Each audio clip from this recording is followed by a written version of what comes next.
content discussion paper, first section about 40 to 45 MCQs will be about general physio, nerve muscle and CVS. Lots of questions are asked in the entrance exams from these three topics. In fact, more than 1/3 comes from these particular topics. So let's look at the MCQs, their answers and the explanations. First MCQ is, highest equilibrium potential is that for? Well, the answer is calcium. It's plus 129 millivolts. Now, how do you calculate the equilibrium potential for an ion? It's by Nernst equation. Nernst equation for the calculation of equilibrium potential. It says EMF in millivolts, electromotive force in millivolts is equal to plus or minus 61 into log of C1 upon C2. So basically it's about the concentrations of that particular ion on either side of the membrane. Consider this. Let's consider sodium, for example. 141 milliequivalents per liter on the outside and 14 on the inside. If we put the values here, 141 by 14, that's roughly 10. Log of 10 is 1 into plus 61 millivolts. The value is plus 61 millivolts.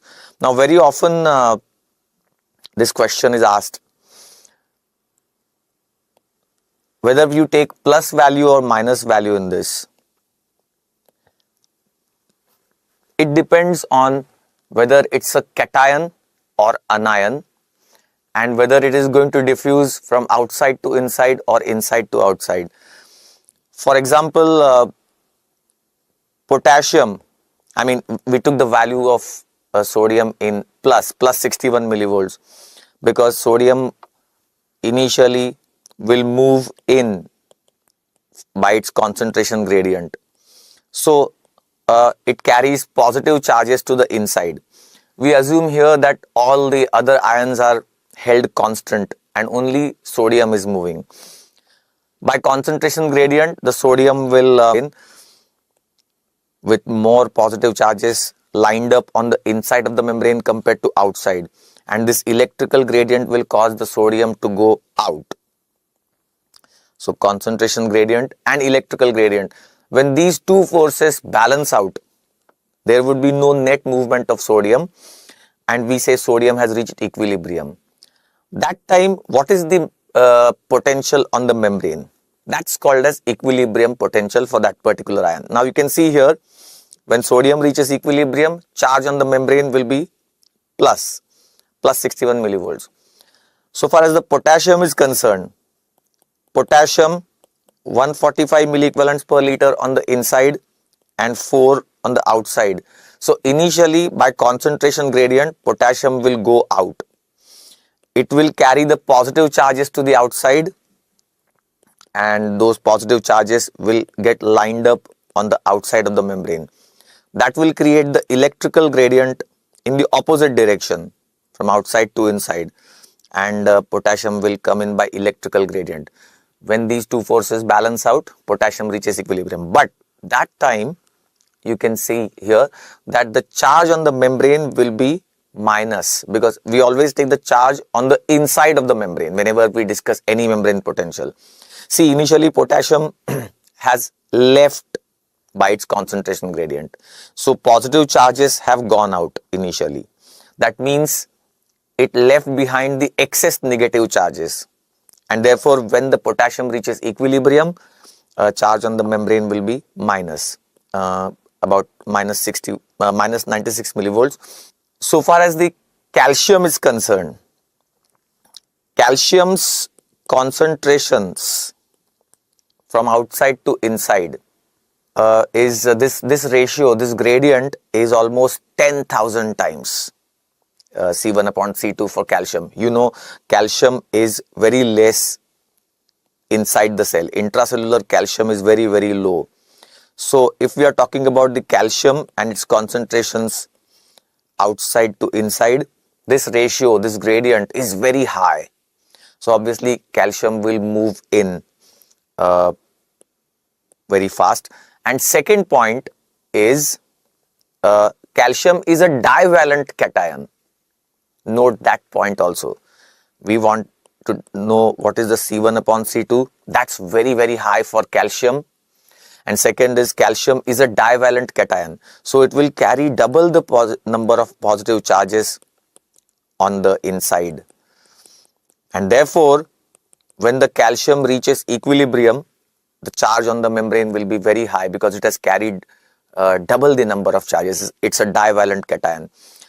So the value is 129 millivolts, highest in the body for any ion. That's for calcium. What about the chloride? Equilibrium potential for chloride. In the case of nerve, it is minus 70 millivolts. In the case of muscle, it is minus 89 millivolts. We are talking about the chloride's equilibrium potential. So, in the case of muscle, we can say equilibrium potential for chloride is closest to the RMP of the muscle. RMP of the skeletal muscle is minus 90 millivolts. Value is very, very close. The point that I am trying to make beyond this is that one should note this point clearly, that when a membrane potential at any given point, like resting membrane potential or any time, the membrane potential, if it is very close to the equilibrium potential for an ion, then that ion movement will not be that great. And if the membrane potential has moved away, far away from the equilibrium potential for an ion, then the ion movement will be much, much greater. Let me give you an example. Let's say RMP of a nerve is minus 70 millivolts. And equilibrium potentials for sodium in the case of a nerve is plus 60 millivolts. Equilibrium potential for potassium in the case of a nerve is minus 90 millivolts. Now, nerve is resting at minus 70, and imagine at this minus 70 millivolts, if you allow sodium and potassium, both channels to open, if you allow sodium and potassium, both ions to move, which ion will move in a much greater amount? It's the sodium. Because you can see at minus 70 RMP of the nerve, minus 70 is very close to minus 90 millivolts. That's the equilibrium potential for potassium. The value is close, and therefore potassium movement will not be great at minus 70 millivolts if you open the channels as we apply a stimulus. But sodium will move much greater, and that sodium will come in and the nerve will depolarize. Whereas when the nerve is depolarized and membrane potential of the nerve has far away from the equilibrium potential for potassium, that's minus 90 millivolts. So now potassium will move in much larger quantities, larger amounts. So that's an important point to be kept in mind so far as the equilibrium potentials are concerned. Let's take the next MCQ. GABA A channel protein is a, well, GABA A is a ligand gated ion channel, and ligand gated ion channels are pentameric proteins. So answer is B. Let's just summarize the structurally how you can remember these membrane proteins. An easy way of remembering these proteins: 7, 6, 5, 4, 3, 2. I'm talking about the membrane proteins. 7 in 7 times. So remember, it has 7 transmembrane segments. 6 connexon, which makes the gap junctions between adjacent cells. Connexon is a hexamer. It is made up of 6 small subunits of connexins. 5 ligand gated ion channels are pentameric proteins. Remember, the receptor associated with them is also called as cis loop receptor.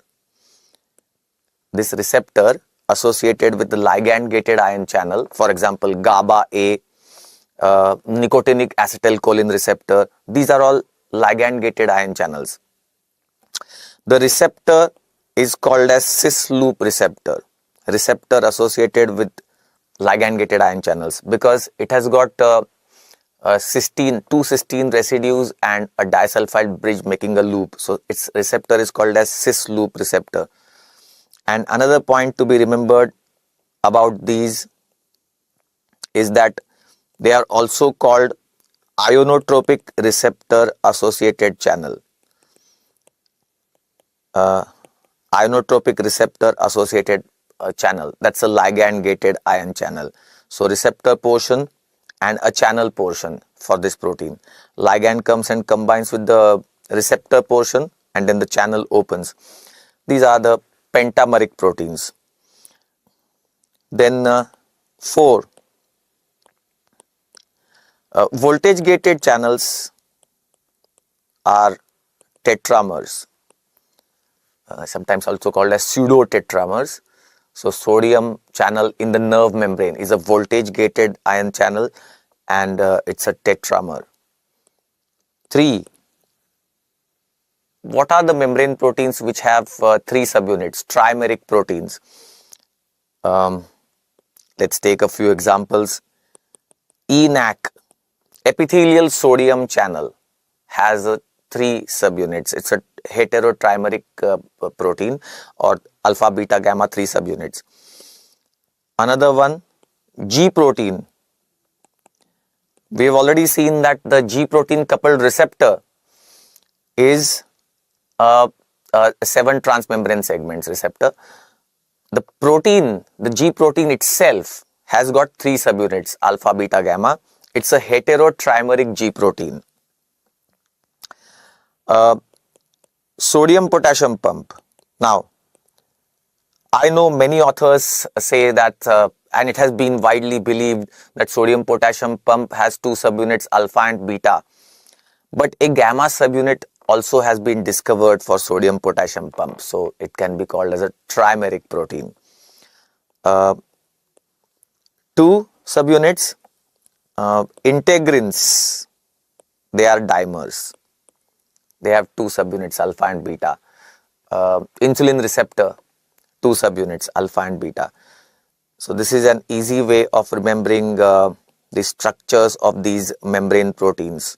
Third question, glucose transport out of the gut cells into the blood occurs by? Well, the answer is symport. Let's see how and why. First point, glucose entry into all cells of the body occurs by facilitated diffusion. It's by facilitated diffusion. And the reason being that this receptor, I beg your pardon, this transport protein is going to transport the glucose from high to low. You know, everywhere in the body, glucose enters the cell and is metabolized. So intracellularly, glucose is going to be low and relatively high in the plasma. So glucose transport into all cells is going to be high to low, and it's by facilitated diffusion. Uh, the transport protein is GLUT, glucose transporter, and you know there are various types of GLUTs. But in the case of GIT and kidney, it's different. In the case of GIT and kidney, how glucose is transported is that glucose has to cross two membranes simultaneously in the case of GIT and kidney, because in GIT and kidney the glucose transport is occurring for the sake of absorption and reabsorption of the glucose into the blood. So glucose from the lumen has to first enter the cell, and then it has to cross the other membrane and has to enter the blood. So it has to enter through the apical membrane, and then it has to leave through the basolateral membrane. Now what happens is, because glucose has to cross two membranes simultaneously, and since this cell, the renal tubular cell or the cell of the GIT, it's not going to metabolize glucose that fast. It's for the sake of absorption, it's for just transport of glucose across the cell. So relatively, glucose concentration becomes high inside the cell. So glucose transport occurs like this: low to high as it is entering the cell, and high to low as it will finally reach into the blood. So it is crossing two membranes. It needs two transporters. Transport protein in the basolateral membrane here is carrying the glucose from high to low concentration. It's a facilitated diffusion and it's GLUT. Particularly GLUT2 is the glucose transporter that carries the glucose out of the cell. You know, even in the case of glycogenolysis, when glycogen breakdown occurs and glucose is formed and it comes out of the cell into the blood. So glucose coming out of the cell into the blood utilizes GLUT2 as the transporter. On the apical membrane, the transporter is SGLT, sodium glucose transporter, co-transport. This is a co-transport or symporter. It carries the glucose from low to high concentration, carrying it into the cell. Consider this, that this transporter on the basolateral membrane is little slower. Therefore, glucose will accumulate inside the cell. That means glucose is higher inside the cell. Very often we have this belief that glucose entering the cell means going high to low. Yeah, that's right for all other cells. But here it's crossing two membranes. It is entering the cell and going out of the cell. Therefore, it is low to high as entering the cell and high to low while leaving the cell. That's how it transport occurs. Particularly if we talk of SGLT, there are three subtypes in this: SGLT1, SGLT2 and SGLT3. SGLT1 is predominantly found in the GIT, and it carries 2 sodium is to 1 glucose. And defect of this results in glucose galactose malabsorption. Whereas SGLT2 and SGLT3 are predominantly found in the kidney, renal tubules, in the reabsorption of glucose. SGLT2 has been implicated in Fanconi-like syndrome.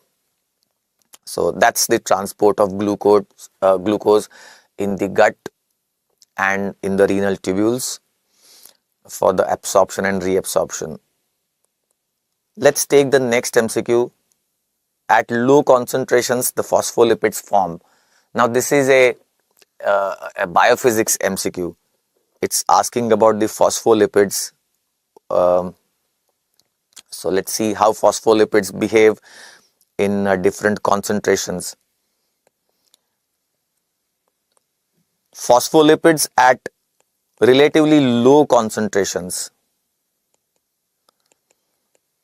they form a monolayer, just a single layer. Example, surfactant, that's a monolayer of phospholipids. Then at relatively moderate concentrations, phospholipids form circular aggregates. Circular aggregates. Example, micelles, these are the circular aggregates of bile salt molecules involved in the fat absorption from the digestive tract. And at relatively high concentrations, phospholipids will form bilayers. See, in the if they are in low concentrations, they are forming monolayers. But if they are higher, they have high concentration, then they will form two rows, bilayer. Example, the cell membranes, which are made up of lipid bilayer. So that's high concentration of phospholipids. There are two rows of lipid molecules and then proteins embedded in it. That's a Singer-Nicolson model, most accepted model. So there are two rows of lipid molecules like this. Their hydrophobic tails are pointed inward and hydrophilic portions are pointed or located outwards. That's a structure of the lipid bilayer, our cell membrane. There was an MCQ, if a cell membrane is injured, healing will occur by what? And the options given were lateral movement of proteins in the membrane, or lateral movement of lipids in the membrane, or hydrophobic interactions in the membrane, or enzymatic interactions in the membrane. The answer is hydrophobic interactions. If a microneedle is inserted into the membrane experimentally and the membrane is injured, then what happens is the hydrophobic tails of the adjacent lipid molecules, they will interact. So there will be hydrophobic interactions and that will lead to healing of the membrane. So membrane is healed by these hydrophobic interactions, and this is called as resealing by lipid bilayer. So that's the phospholipid molecules and that's how they behave. Let's take the question number 5. Cell adhesion molecules present in the zona occludens. Well, it's actually, the question needs to be a little reframed to ask the proteins, membrane proteins present in the zona occludens are claudins. Those are the membrane proteins involved in formation of zona occludens. The other three options are the cell adhesion molecules. Let us see these cell-to-cell junctional complexes and the membrane proteins involved. There are three types of junctional complexes. Cell-to-cell junctions are of three types. First one, desmosomes. Desmosomes are called as macula adherens, and the membrane protein involved in the formation of these is the desmoplakin. So these desmosomal junctions between adjacent epithelial cells, the adjoining membranes are thickened, plaque-like thickening, and the membrane protein involved is desmoplakin. And there are fibrillar proteins that extend into either cell. So this provides a tensile strength to the tissue, and therefore those tissues which have increased or high tensile strength have their epithelial cells are connected with desmosomal junctions. Example, skin. Also where there is high wear and tear of the tissue, desmosomal junctions are found. Second type of junctional complex is gap junctions. Gap junctions, the membrane protein involved is connexon. Gap junctions are low resistance passages where there is free passage of ions from one cell to the next, and the membrane protein involved is connexon, which is made up of 6 small subunits of connexins. Where do you find such gap junctions? Heart, for instance, has gap junctions, or smooth muscle in the digestive tract has gap junctions. And the third one, the present question, is about zonula occludens. Tight junctions are called as zonula occludens.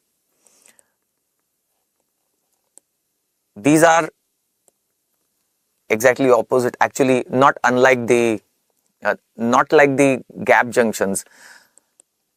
Gap junctions were freely permeable, tight junctions are selectively permeable. So they are selectively permeable. They do not allow each and every substance to cross through them. So they are made up of claudins, which has been given in these options. These options, claudins is the answer. Occludins and jams. Jams is junctional adhesive molecules. So that's a tight junctions between adjacent cells, let's say endothelial cells. Example, blood-brain barrier is made up of tight endothelial junctions between adjacent cells. Blood-brain barrier is an example. Other examples are GI lining has tight junctions. So that's the claudins involved in the formation of tight junctions called as zonula occludens. And the other options in the MCQ were CAMs, cell adhesion molecules. The CAMs are the cell adhesion molecules. There are 4 categories: integrins, cadherins, IG superfamily, and selectins. So 4 types of CAMs, cell adhesion molecules. Intercellular junctions or adhesions between the cells, cell to cell adhesions are formed by, or cell to extracellular matrix. These adhesions are formed by these cell adhesion molecules. Integrins, they are involved in leukocyte emigration, WBC emigration, and these neutrophils, they adhere first to the WBC to the lining of the cells, and then they emigrate out of the blood vessels. This is where integrins are involved. The defect of integrins leads to LAD1, leukocyte adhesion deficiency syndrome type 1. That's LAD1, where they cannot emigrate because they cannot adhere to the endothelial lining of the blood vessels. So phagocytosis becomes difficult, and therefore that's the deficit. Cadherins are calcium dependent cell adhesion molecules. So that's cadherins, calcium dependent they are. They are involved in a variety of functions. For instance, neurobiotaxis, this involves the cadherins. Neurons, they migrate to their maximum source of stimulus during development. That's neurobiotaxis, and cadherins are involved in that. Or angiogenesis, neovascularization and angiogenesis, these cadherins are involved. Then IG superfamily, immunoglobulin superfamily. Some examples are ICAM or PACAM, platelet endothelial cell adhesion molecule, or intercellular cell adhesion molecule. And fourth one, selectins. They have a carbohydrate moiety. That is why the name selectins, lectins. So that's why the name selectins. They are involved in two processes, leukocyte rolling and leukocyte homing. Leukocyte rolling means the WBCs, before they emigrate and come out of the blood vessels, they just roll along these endothelial cells. They attach, then get detached. They are just rolling, and that's leukocyte rolling is where selectins are involved. The defect of selectins leads to LAD2, leukocyte adhesion deficiency type 2. Also, leukocyte homing. Leukocytes, they go to their destination or lymph nodes. That is where selectins are involved. So these were the cell adhesion molecules or CAMs. Let us take the next question. Folate entry into the cells occurs by. The answer is D, caveolin mediated endocytosis, also called as podocytosis or podocytosis. Let us see what this mechanism is. Basically, endocytosis is of various types. Endocytosis, based on what type of substance is internalized. It is either phagocytosis, when solids enter the cell. So it is also called as cell eating. Example, the bacteria entering the neutrophil. Or pinocytosis, when liquids enter the cell. So it is called as cell drinking. For instance, soluble proteins in their dissolved form, they will enter by pinocytosis. By the way of, this is one way of looking at endocytosis. Another way of endocytosis classification is based on the mechanism. Based on mechanism, there are various types, and let's see the examples. One, the constitutive endocytosis. Constitutive endocytosis. First of all, which substances enter the cell by endocytosis? The large molecules, macromolecules, particulate matter, such substances enter by endocytosis. Constitutive endocytosis. This occurs continuously. For example, vitamin entry into the cell. Most of the vitamins, they enter the cell by constitutive endocytosis. It will be a continuous process. Second, clathrin mediated endocytosis. This sometimes also is called as receptor mediated endocytosis. So how it occurs is that here is a cell membrane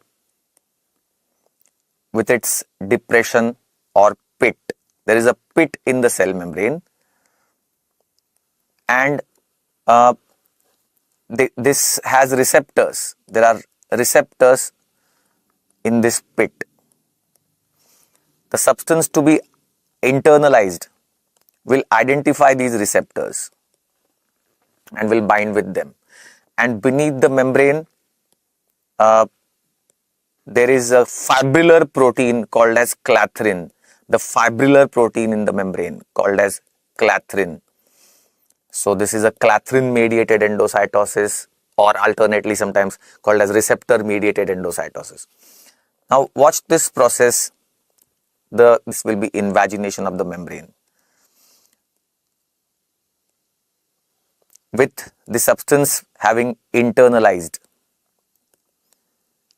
first it binds with those receptors, and then it will enter the invagination, and finally a collar will be formed around the neck portion, and then this much part of the membrane will be pinched away from the membrane. So this part has been detached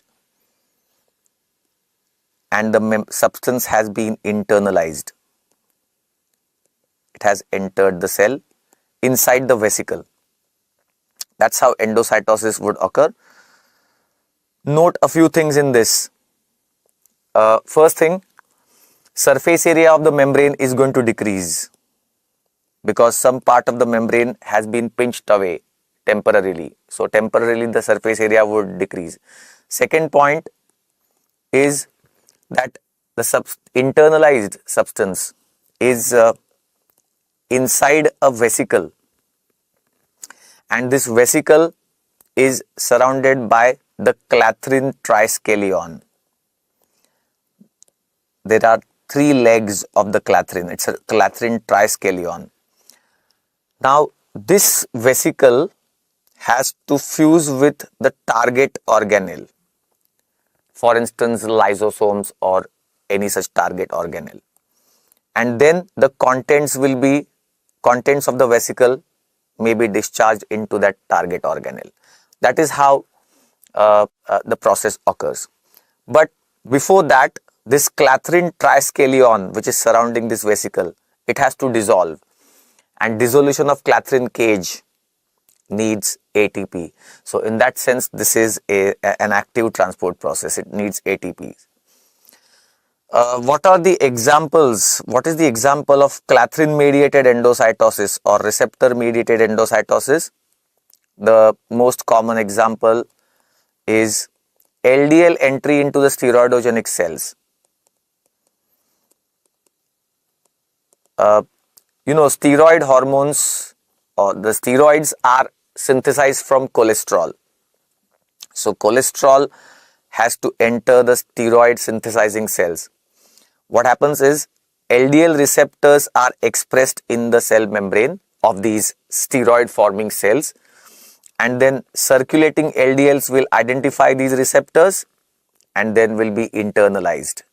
So that's how cholesterol will be made available to these steroid forming cells, and then steroids will be synthesized.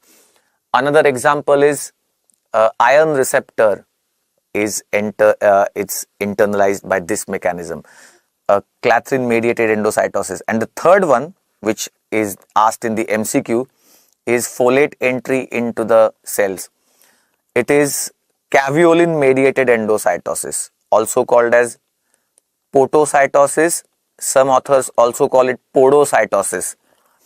So instead of Clathrin, there is a protein called as caveolin in the membrane. And when that mediates the internalization, that protein mediates the vesicle formation, it's called as caveolin mediated endocytosis.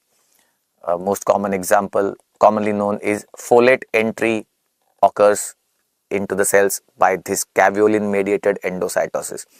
There are membrane depressions which are called as caveolae, and the caveolin protein is associated with these membrane depressions. Question number 7. Sodium calcium exchanger in the heart. What is its stoichiometry, or what is the ratio of sodium to calcium? The answer is 3:1. 3 sodium is to 1 calcium. Now, what's the mechanism, how it works? Remember that it's a antiport. It's an example of counter transport or antiport or exchanger, sodium calcium exchanger, and it carries 3 sodium ions into the cell and 1 calcium is sent out. In fact, 2 mechanisms can be explained on the basis of this. One is mechanism of action of digitalis and reperfusion injury. These 2 things can be explained in the context of this NCX.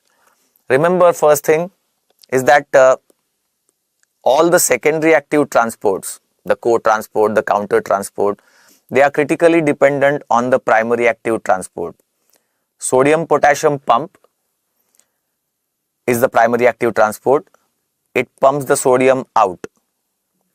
So what happens is sodium's concentration gradient will be created by this primary active transport. So there is high sodium on the outside and low sodium on the inside due to the activity of this primary active transport. Now, because of the concentration gradient, sodium will be pulled in. This pull, this potential energy stored in the concentration gradient will be utilized by the carrier to carry sodium in, and another substance also will be carried along with this. That's called as secondary active transport, and it's of two types, secondary active transport. The co-transport, when the second substance will also move in the same direction as that of sodium. But remember, the second substance is moving from its low to its high concentration. Sodium is coming high to low, the second substance is going low to high. That is the reason why it's called as secondary active transport. It's going low to high. Co-transport example is glucose entry, and counter transport, which we are discussing right now, is sodium calcium exchanger. So calcium will go out and it's going low to high. It goes 3 sodium will be brought in by this NCX and 1 calcium will go out. That's against the concentration gradient, the movement of calcium. Now, mechanism of action of digitalis is this, that digitalis binds with this sodium potassium pump and inhibits the sodium potassium pump, so that sodium cannot be pumped out.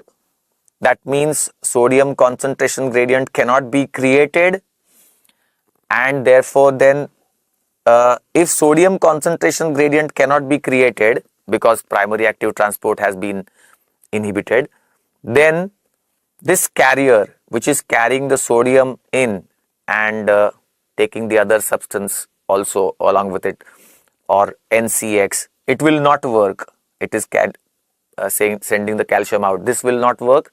That means calcium will stay inside the cell. Calcium concentration will increase inside the cell. And you know, the contractility of the fiber depends on the amount of calcium available inside the fiber. So that is how digitalis has increased the intracytoplasmic calcium levels. And that will increase the myocardial contractility. Reperfusion injury is also because of high intracellular calcium. You know, after myocardial ischemia, there is failure of sodium potassium pump.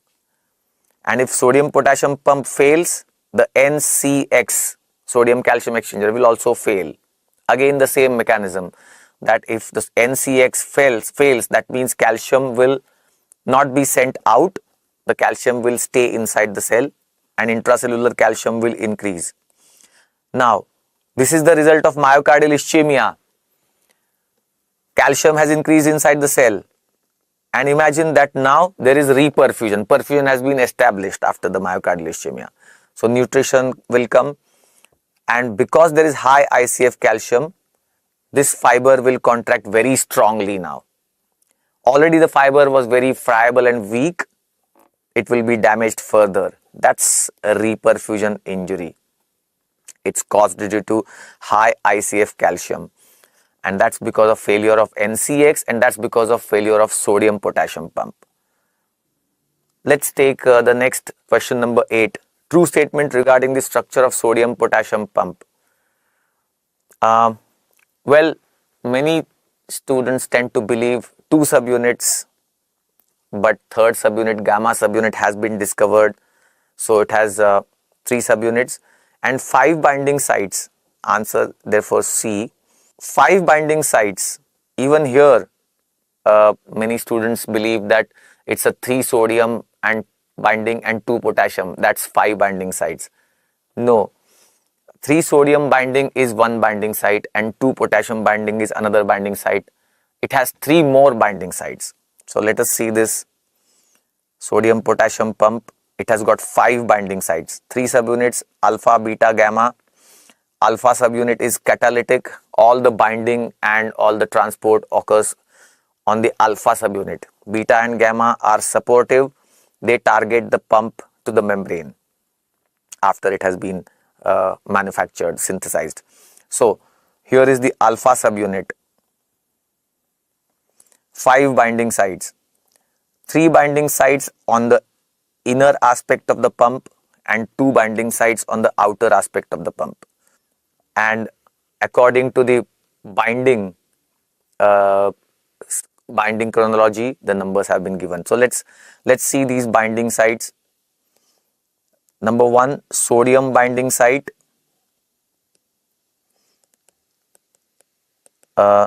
Then 3 and 4 are ATP binding site and phosphorylation site. So these 3 binding sites are on the inner aspect of the pump. And number 2, which is on the outer aspect of the pump, extracellular domain, extracellular side, side facing the extracellular aspect, potassium binding and obane binding site. Number 5 in the diagram, obane binding site. So potassium and digitalis, obane derivatives or digitalis, they compete with these 2 binding sites on the pump, and therefore hypokalemia potentiates digitalis toxicity. In hypokalemia with low potassium, there would not be any competition for the digitalis, for the binding sites on the outer side, and therefore there will be digitalis toxicity. Or in digitalis toxicity, potassium is administered because it will compete with the digitalis for these 2 binding sites on the outside. That's the sodium potassium pump. Let's take the next question, question number 9. RMP of a nerve is closest to the equilibrium potential of. Well, this is a tricky question. Let's see the values for the RMP and equilibrium potentials for all these ions. RMP of a nerve is minus 70 millivolts. Equilibrium potential for sodium in the case of a nerve is plus 60 millivolts. Equilibrium potential for potassium is minus 90 millivolts, and equilibrium potential for chloride is minus 70 millivolts. So, which one would you take? Chloride minus 70 and RMP of the nerve is minus 70. But the question is asking closest value, and same value cannot be taken as the closest value. Same is the single value, and closest means 2 values which are very close to each other, and therefore you cannot take chloride. The answer should be potassium, therefore, for this particular MCQ.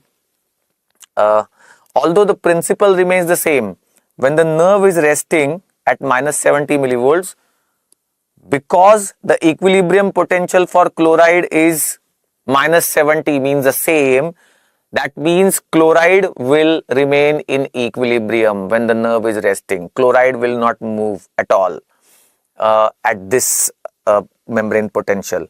We have already discussed this, that if the equilibrium potential for an ion, or rather if the membrane potential at any given moment is very close to the equilibrium potential for an ion, then that ion will not move much. It will move very little. It will almost remain in equilibrium.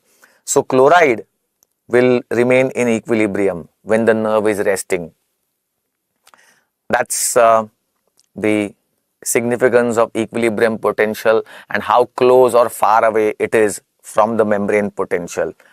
It will determine the ionic movement at that particular membrane potential.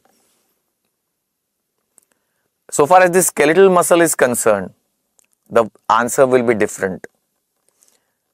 In the case of skeletal muscle,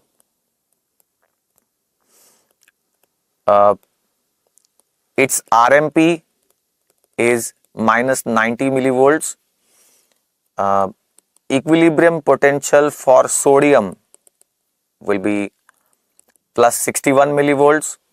Equilibrium potential for potassium is minus 96 millivolts, and equilibrium potential for chloride is minus 89 millivolts. So, if the question is asked on skeletal muscle, then the answer would be chloride, minus 89, closest value to the minus 90.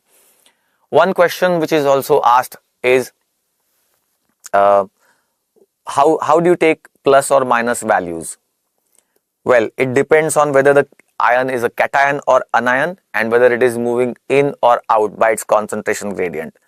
Chloride is more on the outside and less on the inside. So initially chloride will move in by its concentration gradient. It will carry the it will move in, and so it will carry the negative charges to the inside. They will line up inside the membrane, and then it will reach equilibrium. So that time the charge on the membrane will have to be minus. That's the equilibrium potential for these ions. Second question that is asked is why the values are different for nerve and different for muscle for these ions. Because in the case of nerve and in the case of muscle, the ECF concentrations will be same for nerve and for muscle. The ECF concentrations of these ions will be same, but ICF concentrations will be different for nerve and different for muscle. And you know, equilibrium potential is calculated on the basis of concentration gradients for those for the ion, and therefore the concentration gradients will be different for each ion, for nerve and for muscle, and therefore the values are different. So far as the other ions are concerned, we've already seen some of the other ions like calcium. The value is highest, plus 129 millivolts. We also saw the reason why, because C1 upon C2 for calcium is very high, and calcium is a divalent cation. It brings in double the number of charges. Equilibrium potential for hydrogen will be minus, because hydrogen is more on the inside of cell compared to outside. Therefore, initially the hydrogen will move out, leaving behind the negative charges. Equilibrium potential for bicarbonate also will be minus, minus 25 millivolts, because bicarbonate is more on the outside compared to inside the cell. So initially by concentration gradient, bicarbonate will move in, carrying the negative charges, and therefore when it reaches equilibrium, charge on the membrane will be minus. Let's take the question number 10. In an unmyelinated nerve fiber, relation of the conduction velocity is best described as. We know this, that conduction velocity is proportional to the diameter of the nerve fiber. But what exact is this relationship? The answer is C. It's proportional to the square root of the diameter. Let's try to understand the relationship of diameter and conduction velocity. First of all, there are two factors which determine the velocity of impulse through a nerve: the diameter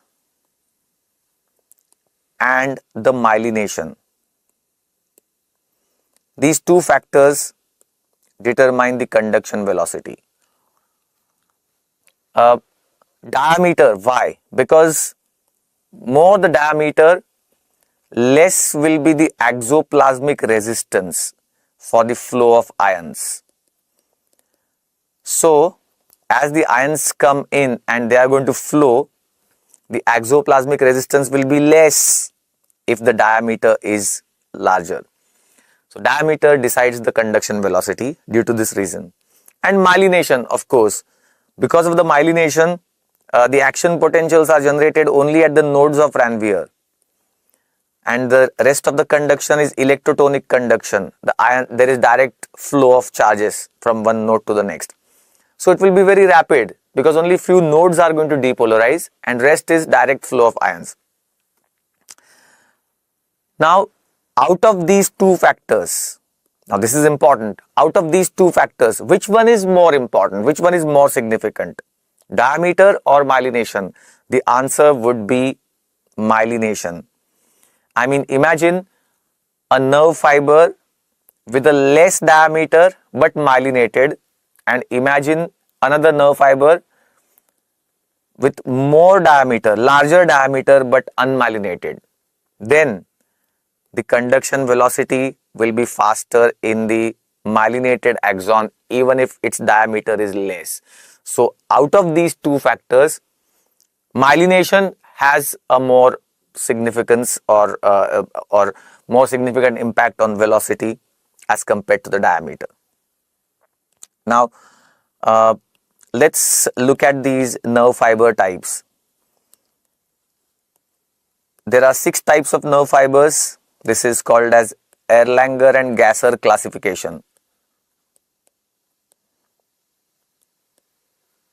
There are 6 types of nerve fibers according to Erlanger and Gasser classification.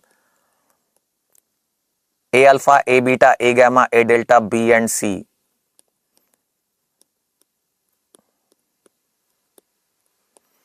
A and B fibers are myelinated and C is non-myelinated. So far as the myelin is concerned, in the peripheral nerves, myelin is by Schwann cells, and in the case of CNS nerves, myelination is by oligodendrocytes. Why CNS neurons do not repair, whereas peripheral neurons do repair? The reason is, in the CNS, one oligodendrocyte myelinates almost 20 axons, 20 nerve fibers.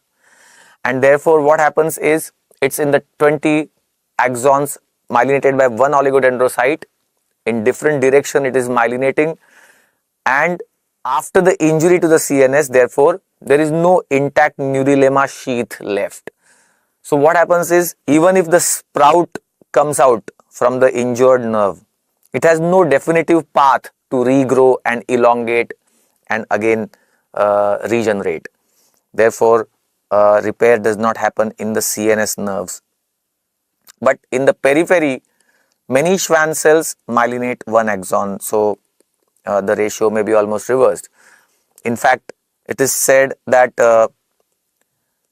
one Schwann cell myelinates the portion of the nerve fiber between the two nodes of Ranvier. So that will be one Schwann cell, that will be another Schwann cell. It's like that. We are talking about the conduction velocity. Fastest fiber is A alpha, and in the case of these myelinated nerve fibers, A and B nerve fibers, the conduction velocity is said to be roughly 6 times the diameter. That's the myelinated nerve fiber. That's for the myelinated nerve fiber. For example, A alpha, the diameter is 20 microns and conduction velocity is 120 meters per second. So that's 6 times, although let's not take the units, only take the numbers. And in the case of unmyelinated nerve fiber, unmyelinated axon, the conduction velocity is proportional to the square root of the diameter. That's the relationship of the conduction velocity and the diameter. Question number 11. I guess we have already discussed the answer to the question number 11. Oligodendrocyte to myelin sheath in the CNS, this ratio is 1:20. one oligodendrocyte myelinates 20 exons in the CNS, and this is one reason why CNS neurons do not repair. Let's take next question, question number 12. It's talking about the action of various types of injuries or drugs on the nerve fibers. The answer is A. Let's try to understand why. There are these three types of nerve fibers, A, B and C, and in A we have four subtypes: A alpha, A beta, A gamma, A delta. What all things are carried by these nerve fibers? A alpha carries proprioception and alpha motor neuron. Alpha motor neuron is A alpha type. So how do you remember this? The fastest nerve fiber, A alpha, is meant for the voluntary movement of the body. See, the proprioception is required, proprioceptive signal when muscle is contracting. There are proprioceptive signals that arise from the muscle and go back to the spinal cord, and from there to the cerebellum. And then alpha motor neuron causes further and further contractions of the muscle. So A alpha fiber is reserved for voluntary movements, to carry out the voluntary movements. A beta, touch and pressure. A gamma, the gamma motor neuron to the muscle spindle. This neuron is meant for maintaining the excitability of the muscle spindle, this gamma motor neuron. And that's the basis for Gendra 6 maneuver. We've already discussed it partly in the CNS. When there is Gendra 6 maneuver, it increases the gamma motor neuron discharge and it increases the muscle spindle excitability. A delta carries fast pain and temperature. So pain and temperature carrying fibers are more susceptible to the action of local anesthetics. B fibers are all the preganglionic autonomic, and C fibers, the somatic fiber carries slow pain, and autonomic fibers postganglionic sympathetic. So that's the nerve fiber classification. If you look at the susceptibility of these fibers, A fibers are most susceptible to pressure. B fibers are most susceptible to the hypoxia related injuries, and C fibers are most susceptible to the local anesthetics. And therefore local anesthetics, the order of their action would be nociception, temperature, and then the pressure and touch, which was given in the MCQ. There was one MCQ like this also. Which of the following is most susceptible to pressure? A alpha, A beta, B and C. So we know that A fiber type is most susceptible to pressure. It's largest diameter fiber, and in that two options have been given, A alpha and A beta. So which one? Actually the answer in this would be A beta, for a reason. Of course, A alpha is the thickest nerve fiber, and therefore one would have thought that it is more susceptible to pressure. But A beta, its diameter plus the fact that its location in the nerve trunk would be slightly more susceptible to pressure as compared to A alpha. So that's the susceptibility of the fibers. Let's take the question number 13 now. True statement regarding the electrotonic conduction, that it is a decremental conduction. You see, electrotonic conduction is a decremental conduction. Action potential is a non-decremental conduction. What is decremental? It decreases in strength as it travels over a distance. Why? We will see that just now. But let's take the other options as well. It is slower than velocity of action potential? No, it's faster than the velocity of an action potential. It has long refractory period. Electrotonic conduction does not have the refractory period. Action potential has the refractory period. Once a nerve depolarizes, then a refractory period ensues, and only at the end of that, another action potential can be generated. And electrotonic conduction occurs due to the sodium influx. Now let's try to understand these options. It is faster. First of all, it is a decremental conduction. That's the correct statement. Electrotonic conduction is a direct spread of charges. And suppose you stimulate the nerve at first point. The sodium comes in and the positive charges, they themselves travel over a certain distance. That's called as electrotonic conduction. Now, as the charges travel, there is leakage of charges across the membrane. And therefore, as this signal travels, it decreases in strength. In fact, there is a concept of length constant or space constant in the electrotonic conduction. For the electrotonic conduction, length constant is that length of the nerve fiber over which electrotonic conduction decreases to 1/3 of its original strength. That's called as length constant, and it is about 3 millimeters length of the nerve. By 3 millimeter length, it decreases to 1/3 of its original strength.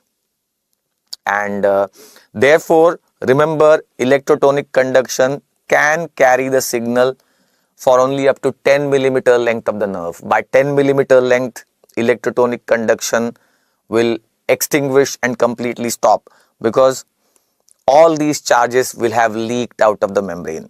Why the charges leak out? It's because of the membrane capacitance.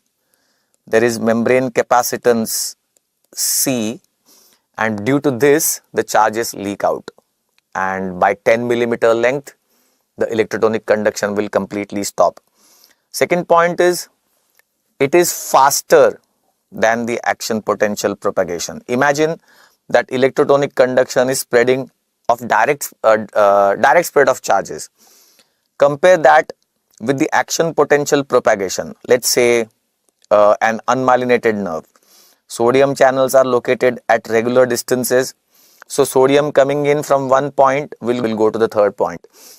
Now, considering the fact that the duration of the action potential is 0.5 to 1.5 milliseconds, let's say 1 millisecond. If each point is developing action potential, and in this manner if action potential is propagating, then it will take longer duration to travel from point A to point B, compared to the electrotonic conduction, which is a direct spread of charges. It travels faster than as compared to the action potential. That's one reason why saltatory conduction is faster as compared to the AP propagation in the unmyelinated nerve, because in the saltatory conduction, only the nodes will show depolarization,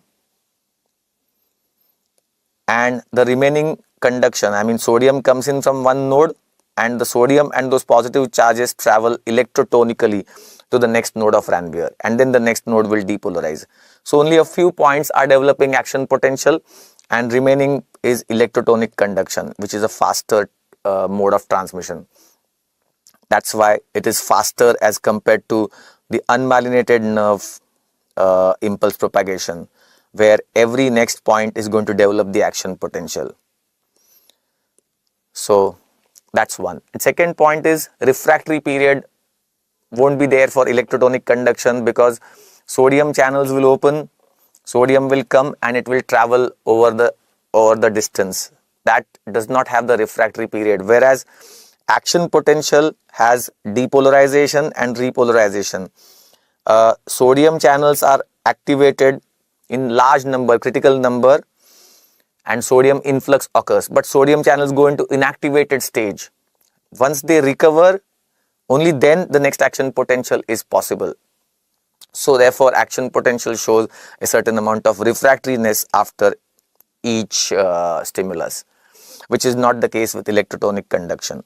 Question number 14 is about smooth muscle. Smooth muscle contraction shows latch bridge. Let us try to understand that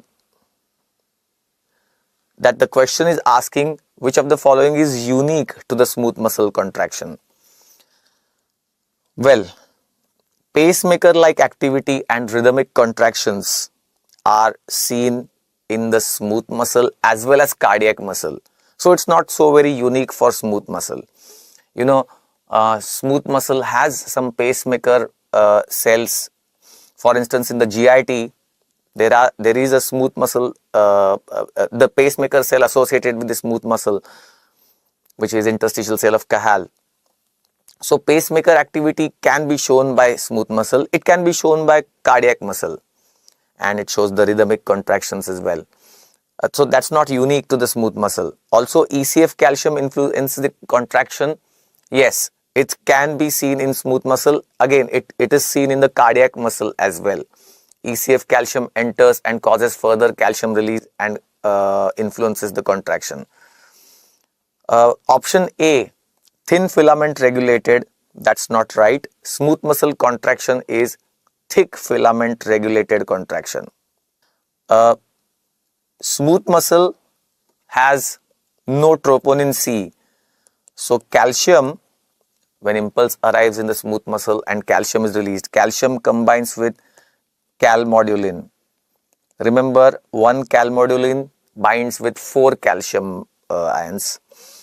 And when this happens, there is activation of an enzyme called as MLCK, myosin light chain kinase.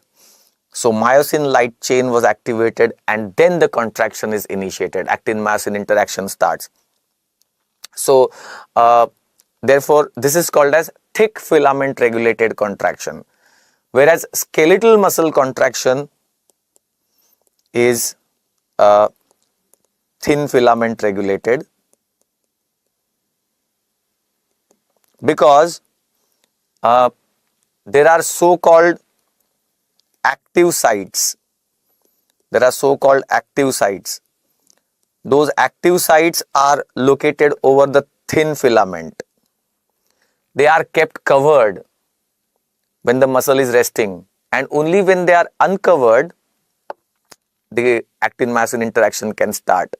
And therefore, skeletal muscle contraction is thin filament regulated, whereas smooth muscle contraction, as we have seen, it's thick filament regulated.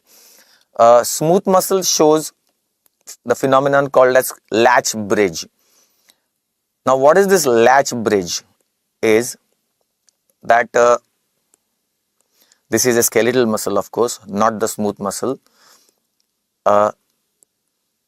First, try to understand what is cross bridge. Then we will see that in the case of smooth muscle. You see, there are active sites over the thin filaments, and the myosin heads are coming out of the thick filaments. These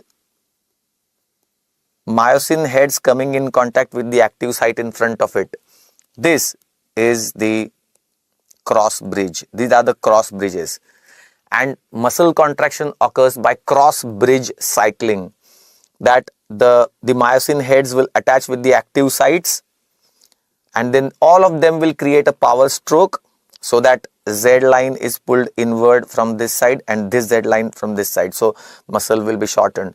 Then the myosin heads will detach. Now next active site has come in front of it.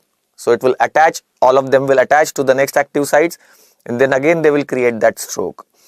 So again the Z line will be pulled inward further from both sides. These Z lines will be pulled inward. That's how the shortening occurs and contraction occurs, and that's how the tension is built up in the muscle. Now, this is cross bridge cycling. In the smooth muscle, after a certain percentage of cross bridge cycling, the cross bridges remain latched. Therefore, that's called as latch bridge. Cross bridges remain latched after a certain cross bridge cycling. What is the benefit of this? It means there is no further cross bridge cycling. And if there is no further cross bridge cycling, there is no further ATP breakdown.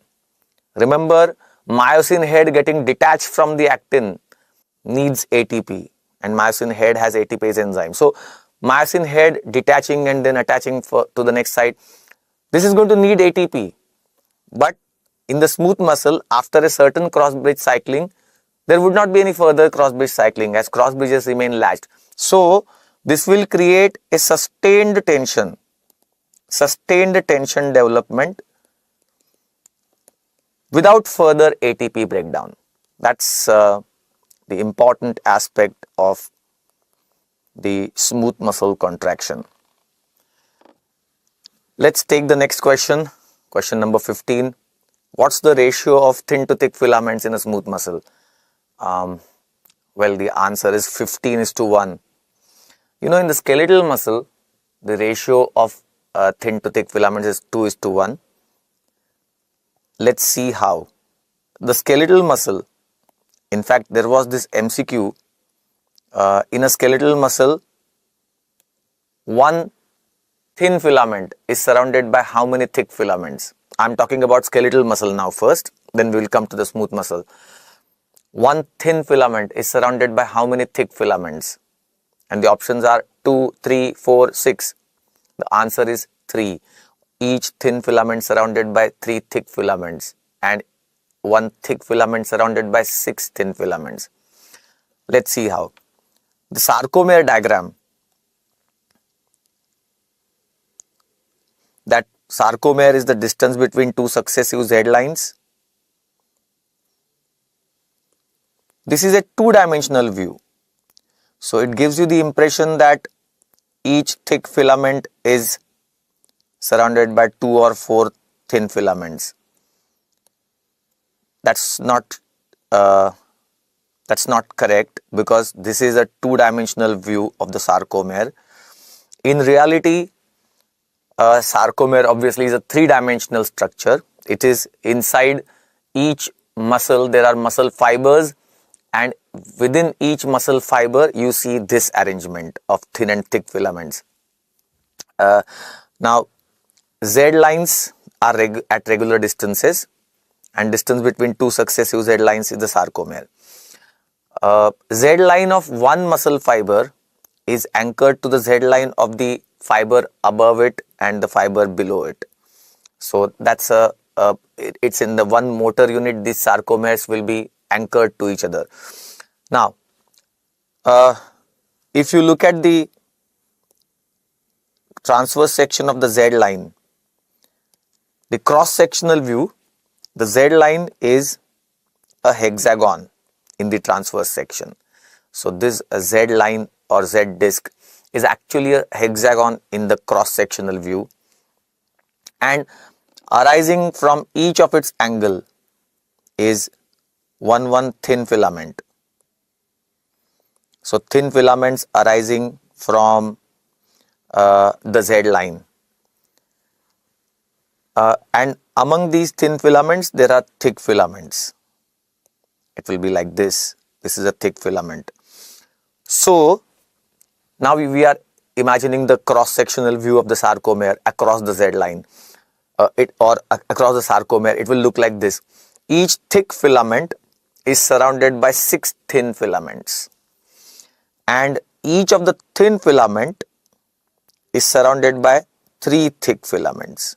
So if I am talking about this thin filament, it is surrounded by 3 thick filaments. Similarly, each of the thin filament will be surrounded by 3 thick filaments.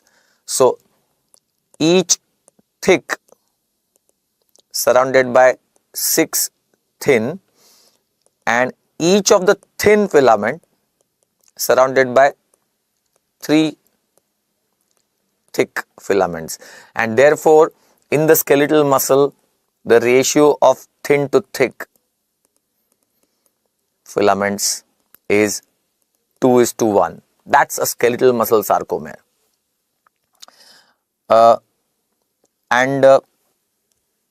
Coming to the smooth muscle sarcomere.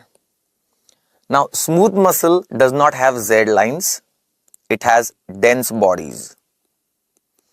At regular intervals, there are dense bodies. So, Z lines replaced with dense bodies now. And arising on either side of the dense bodies, there are thin filaments. And among those thin filaments, there will be a thick filament like this. And therefore, the ratio of thin to thick will be 15:1. The ratio will be 15:1. That's the smooth muscle sarcomere. Of course, it's on either side, which we haven't shown in the diagram, but it would be like this. Just like the Z line has on either side the thin filaments, there are thin filaments arising on either side of the dense bodies, and there would be thick filaments like this. That's the smooth muscle sarcomere. Coming to the next question, which of the following is a titinopathy? Answer is D. Limb girdle muscular dystrophy is a titinopathy, whereas the first three options which are given, they are the defects related to the genetic defects of RYR, genetic defect in the gene that codes for RYR. Let's look at the titinopathy. Let's talk about the titin. Titin is the largest known human protein, 41,000 amino acids and 3 million molecular weight. It's the largest known human protein. What is the job of titin? The job of titin is to stabilize the thick filament. Alignment of the thick filament in the sarcomere. That's the job of titin. So here is our thick filament,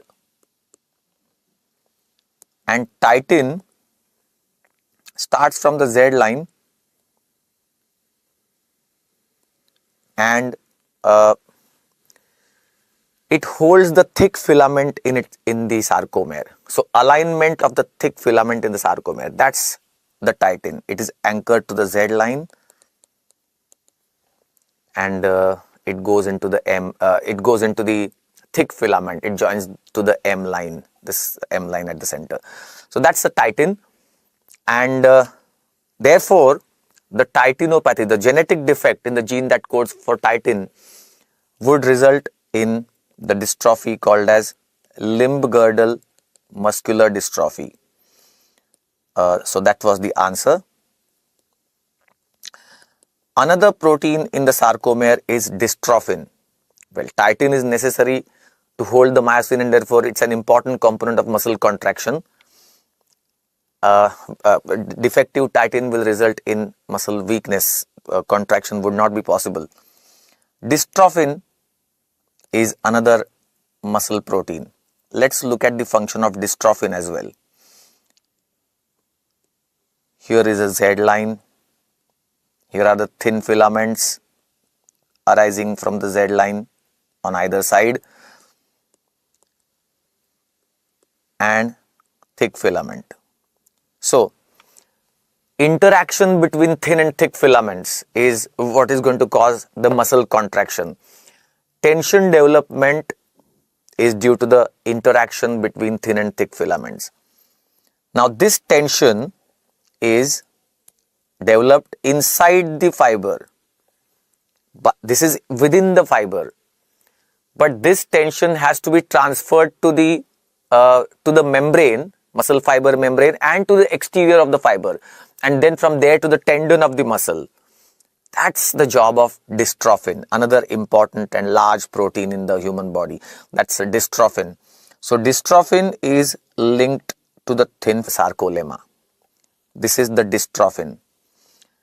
In the sarcolemma, dystrophin is associated with 6 glycoprotein subunits. There are 2 subunits of dystroglycan, alpha and beta subunits. So dystrophin is directly linked to the beta dystroglycan, which in turn is associated with alpha dystroglycan, and they in turn are associated with 4 subunits: alpha, beta, gamma, delta sarcoglycans. So one dystrophin is associated with 6 glycoprotein subunits in the sarcolemma, 2 subunits of dystroglycans and 4 subunits of sarcoglycans. So therefore, now, so tension generated by the thin and thick filament interaction has now been transferred up to the muscle fiber membrane. This now has to be transferred to the exterior of the fiber. So what happens is this alpha dystroglycan in turn is linked to an ECM protein, extracellular matrix protein called as laminin.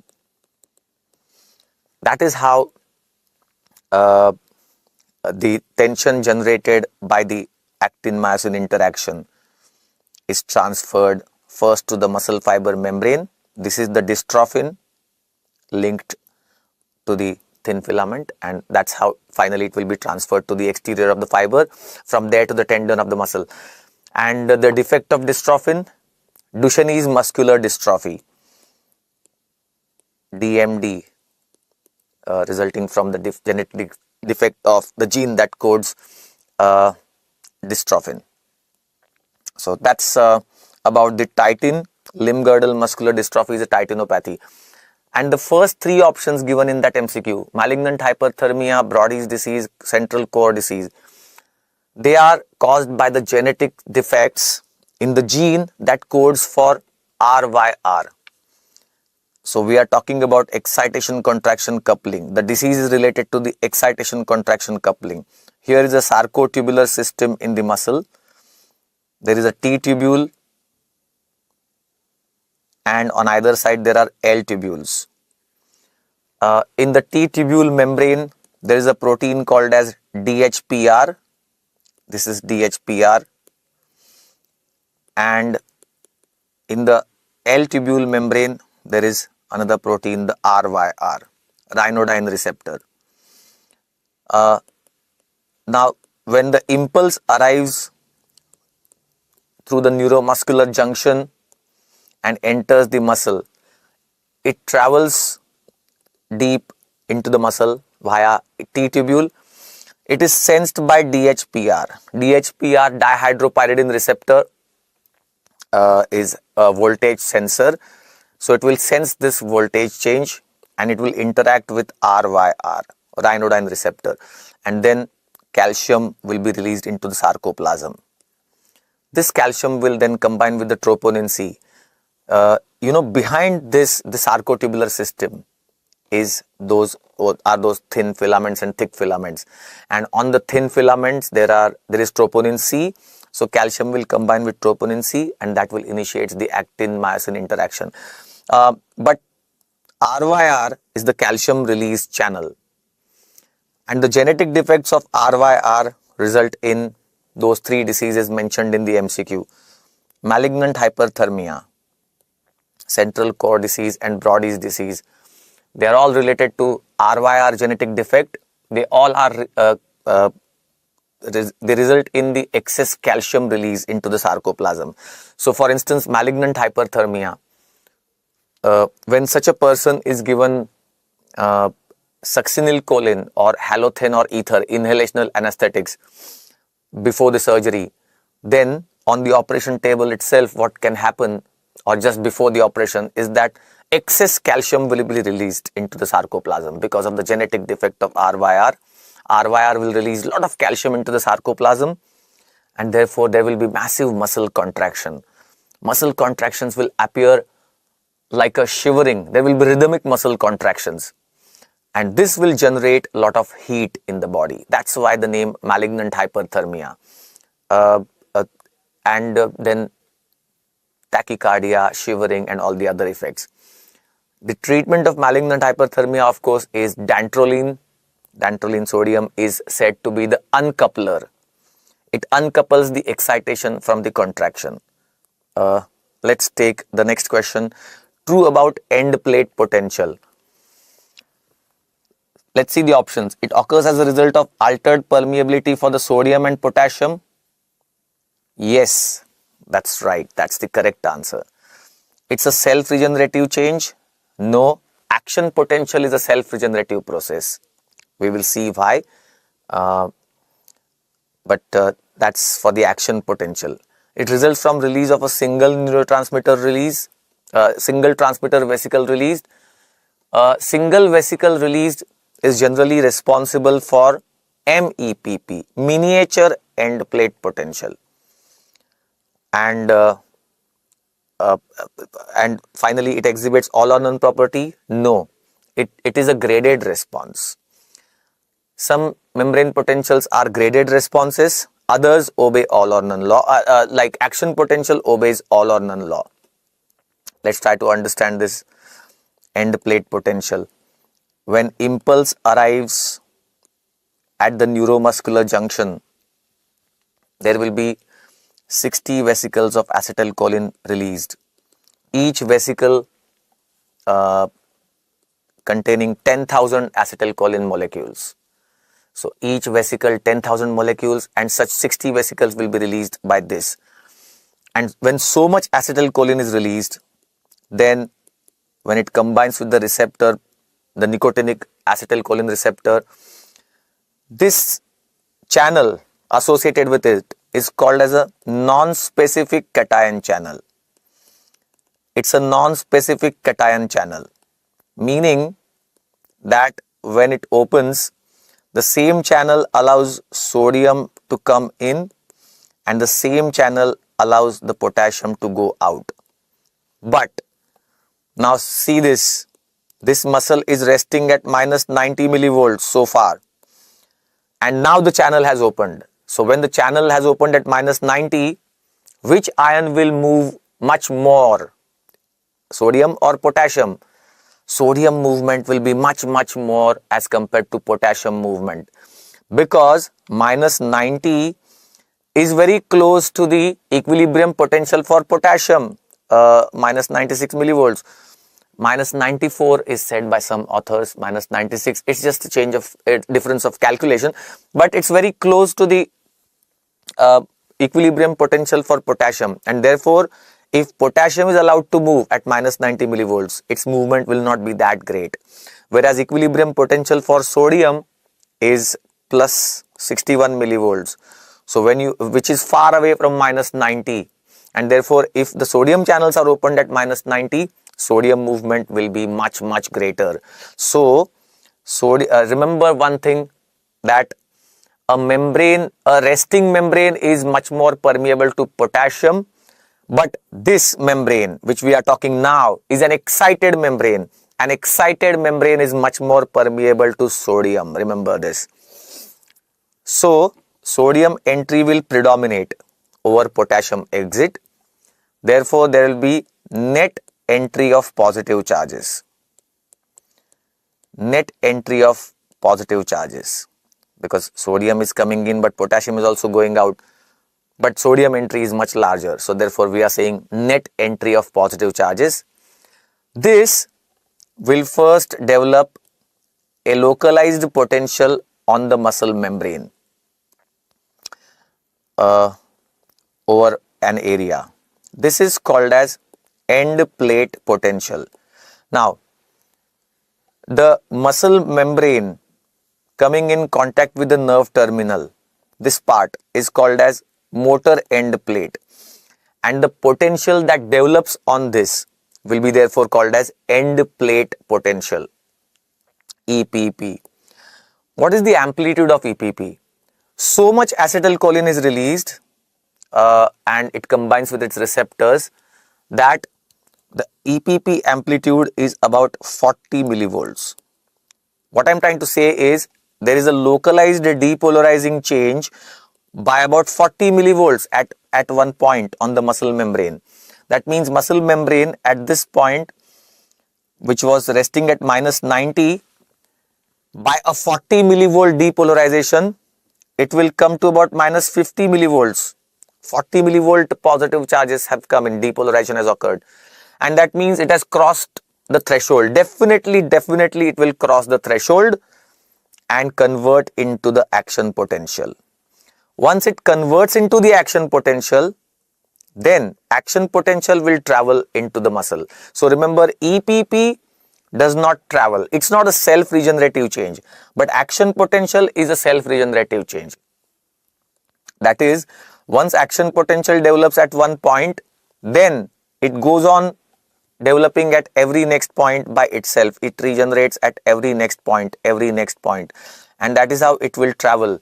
So it's a self-regenerative, it's a self-sustaining process, and it will travel by itself in a self-regenerative manner. EPP is not a self-regenerative process. That is, there will be a passive spread of ions in the neighboring areas, fine. But EPP does not travel. It's not a self-sustaining potential or self-regenerative potential. What I'm trying to say is, if one more action potential does not come, and if this EPP, let's assume that it's not of great amplitude, then it can decay exponentially over next 15 milliseconds. So that's possible, but that does not happen. Actually, EPP crosses the threshold. Muscle membrane crosses the threshold when EPP is developed, and it converts into one action potential. But the point is, EPP will not generate one more EPP in the next point or something. It's not a self-regenerative process. So that's one compared to action potential. Second point is, but remember this, that the EPP is a forerunner of action potential.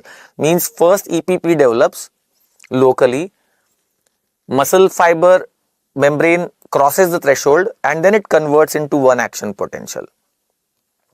The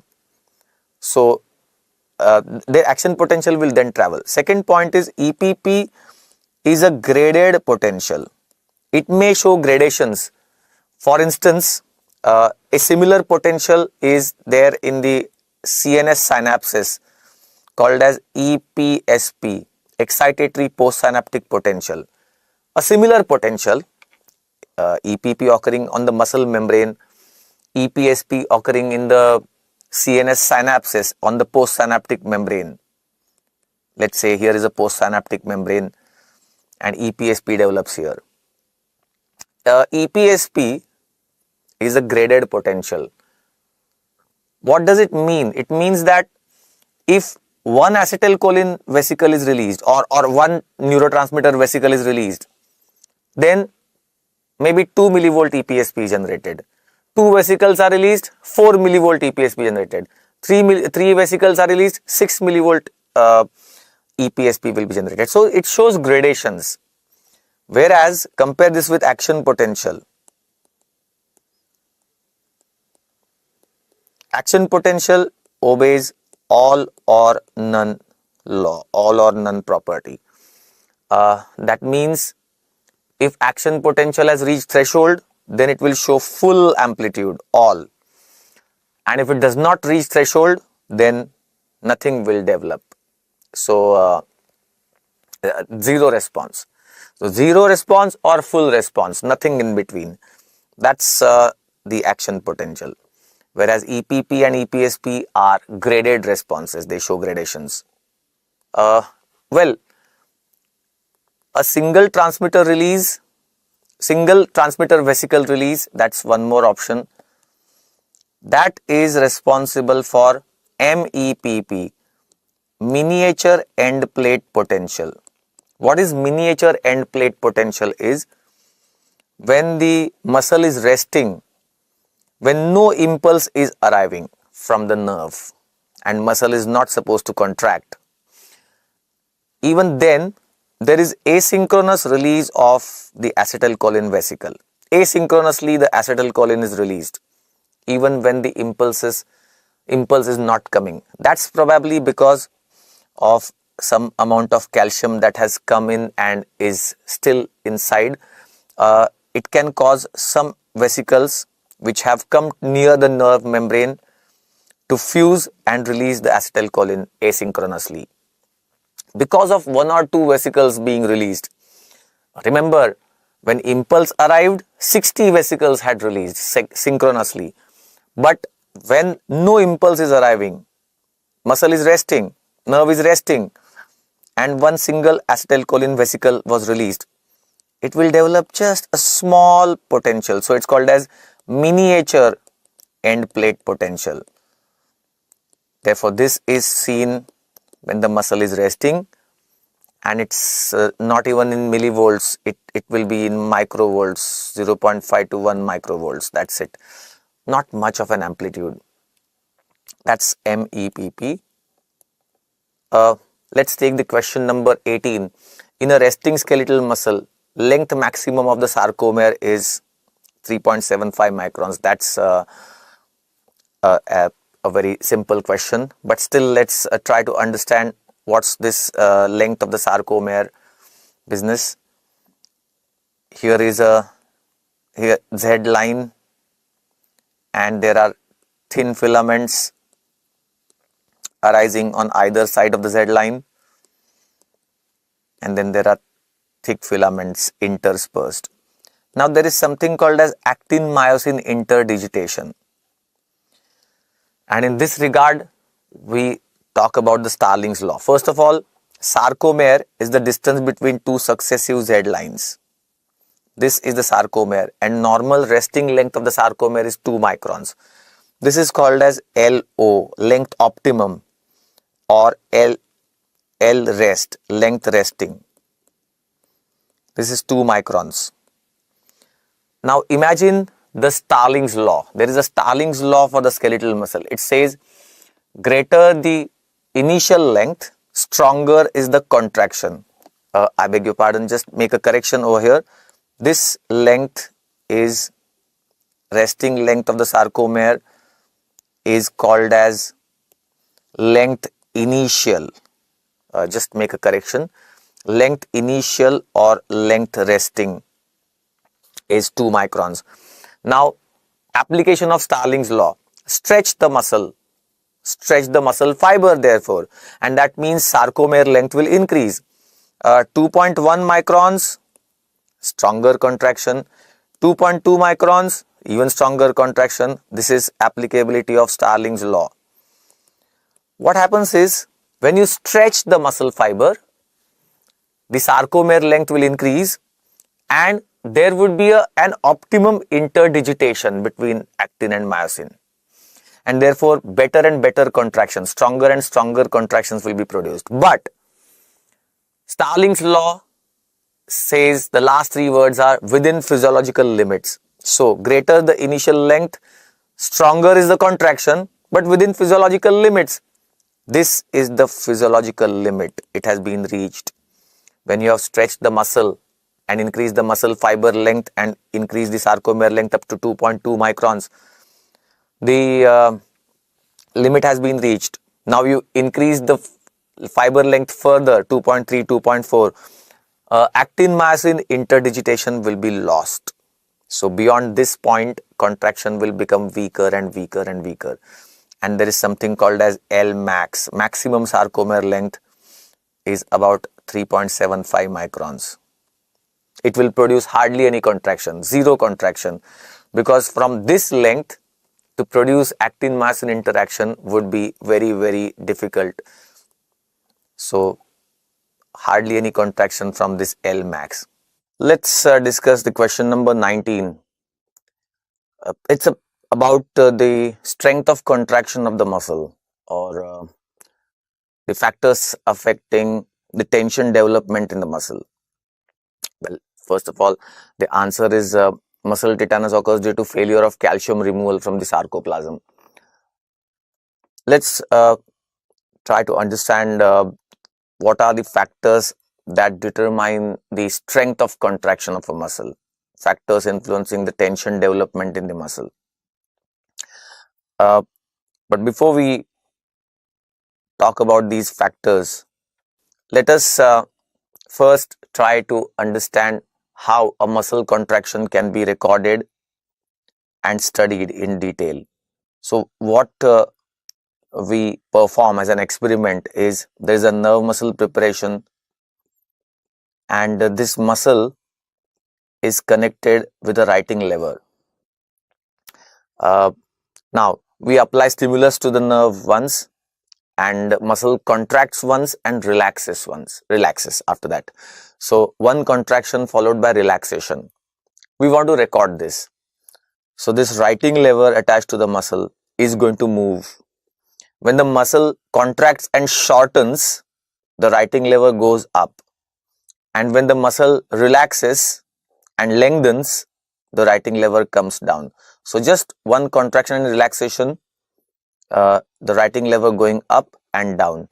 And one more thing is, stronger the contraction of the muscle, greater will be the height of this contraction. So height of contraction, as the writing lever goes up with a greater distance, height of contraction indicates the strength of contraction of the muscle. Now imagine this, that we are recording it on a rotating drum, the same event, contraction and relaxation. If we record it on a revolving drum, rotating drum, like this movement, once up and then one down, relaxation, on a rotating drum, it gets recorded as uh, a, a curve, which is called as simple muscle curve or simple muscle twitch. One single contraction followed by relaxation.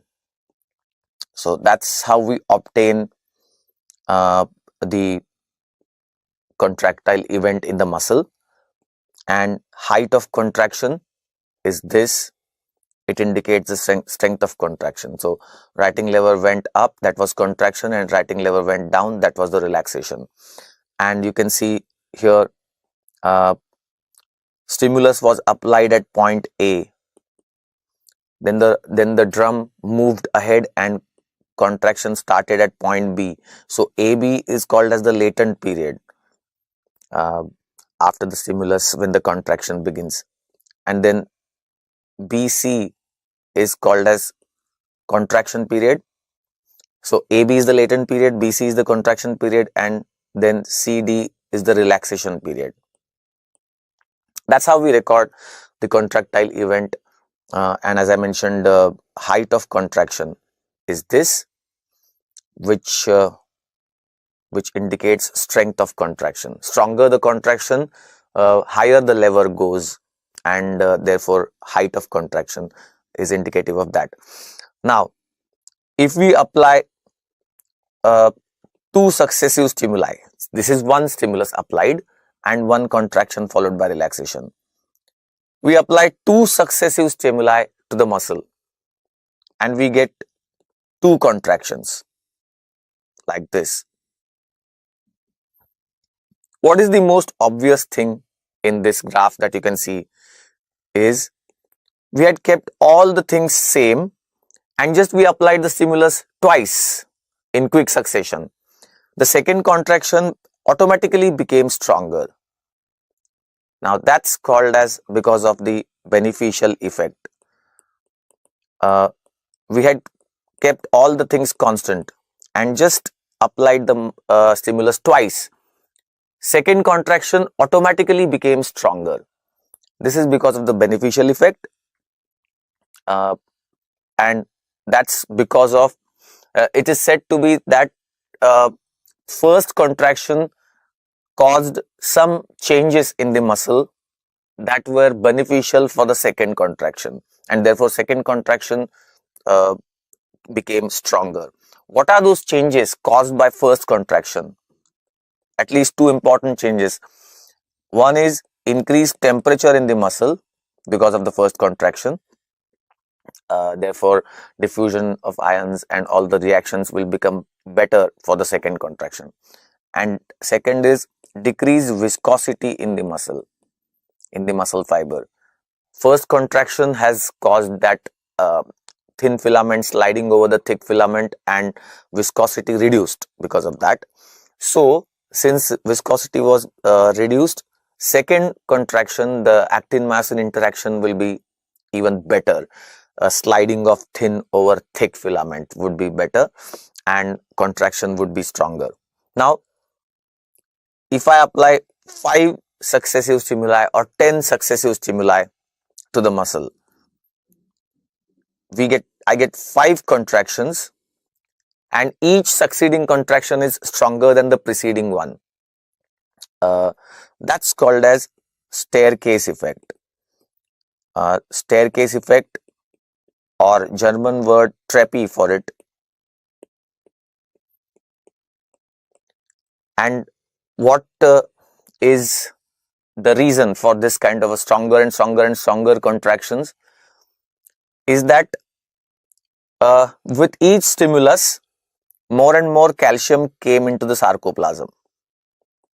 Here is a sarcotubular system of the muscle, and we applied 5 successive stimuli, and with each stimulus, calcium kept coming into the sarcoplasm.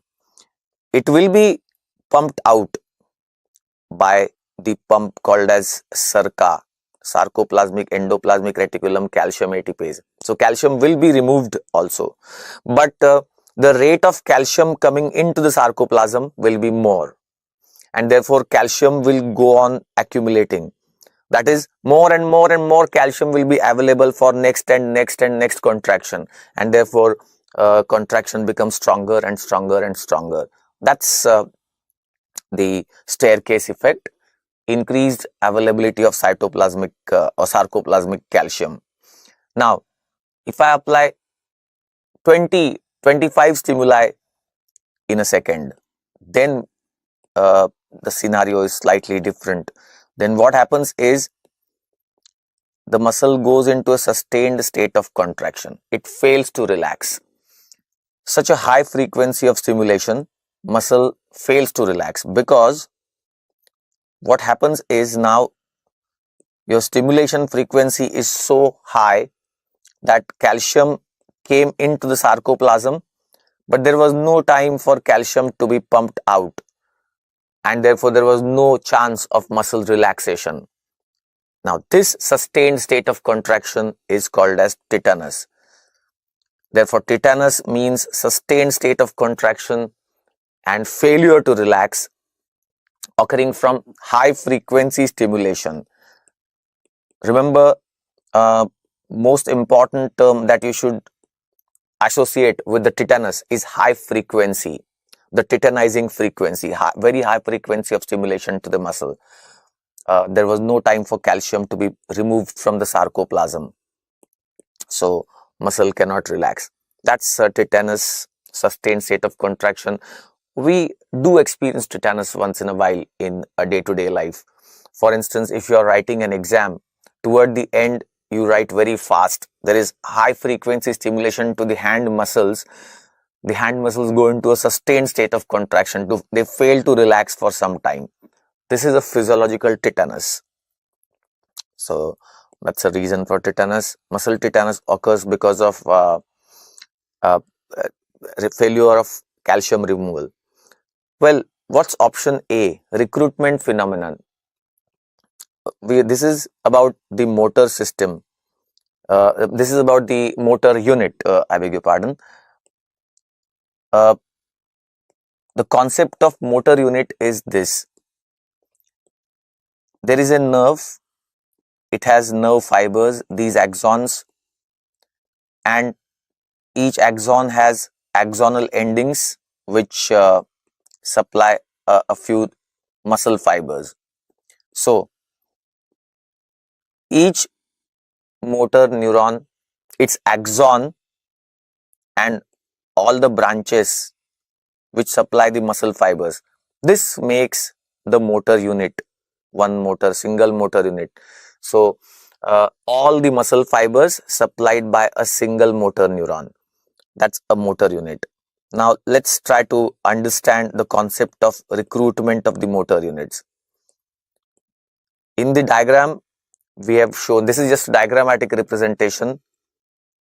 There are 1, 2 and 3 motor neurons have been shown. They are axons supplying 3 muscle fibers, 2 muscle fibers and 4 muscle fibers respectively, as can be seen in this diagram. Now, if I need just a mild contraction, not such a strong contraction, then a smaller motor unit may be recruited first with 2 muscle fibers. Well, remember one more aspect of this, that is, the motor unit obeys all or none law. I mean, all the fibers in that motor unit will either contract all of them, or none of them would contract if the impulse is not coming in or if the stimulus is not adequate. So a single motor unit obeys all or none law. But entire muscle, this is the entire muscle, this does not obey all or none law. That means motor units can be recruited one after the other. If I wanted a stronger contraction, uh, two motor units will be recruited. Another motor unit will be recruited in the contraction. Cortex can determine how much strength of contraction is necessary, and accordingly it will send signals to these motor neurons, and more motor units can be recruited. That's the concept of recruitment of the motor units. And once all these motor units are recruited into the contraction, then that would be the strongest contraction because all fibers are contracting. But that's a concept of motor unit. And the basic functional unit of a muscle is the motor unit. When muscle is contracting, we say at least one motor unit will be contracting. So in that sense, the smallest unit, functional unit of a muscle would be a motor unit. The structural unit of a muscle is sarcomere, where those changes of contraction occur, but functional unit of a muscle would be the motor unit from a functional standpoint. So that's a recruitment of the motor units. Let's take one more question, and that is pale fiber type. Now this is there are two types of skeletal muscle fibers, a pale, which is also called as fast and susceptible to fatigue. So answer is A for the question number 20. There are two types of fibers for a skeletal muscle. Broadly speaking, there are these two fibers, red fibers and pale fibers, also called as white fibers. Red fibers are also called as slow oxidative fibers, and pale fibers are also called as fast glycolytic fibers. Why are they red? Because they have high myoglobin content. Because of the myoglobin, there is a color, that's red color, whereas pale have relatively low myoglobin, so they don't appear that red. Secondly, they have high number of mitochondria and greater vascularity, higher vascularity. So the point is that these muscle fibers, they have a greater capacity to produce ATPs by oxidative metabolism, oxidative phosphorylation. Therefore, they have an arrangement for increased blood supply so that oxygen can be supplied, then also mitochondria and high myoglobin. Whereas the pale fibers will have low number of mitochondria, less vascularity relatively. But then therefore remember, when an intense muscular exercise starts, fast glycolytic fibers will be recruited first into the contraction, but since they have less capacity to generate generate ATPs by oxidative phosphorylation, they fatigue early. So they are also called as fatigable fibers. They fatigue early. They generate ATPs mainly by anaerobic glycolysis from the glycogen, the glucose and anaerobic glycolysis. So they are fatigable, they fatigue early, whereas slow oxidative fibers are said to be fatigue resistant. That's skeletal muscle fiber type.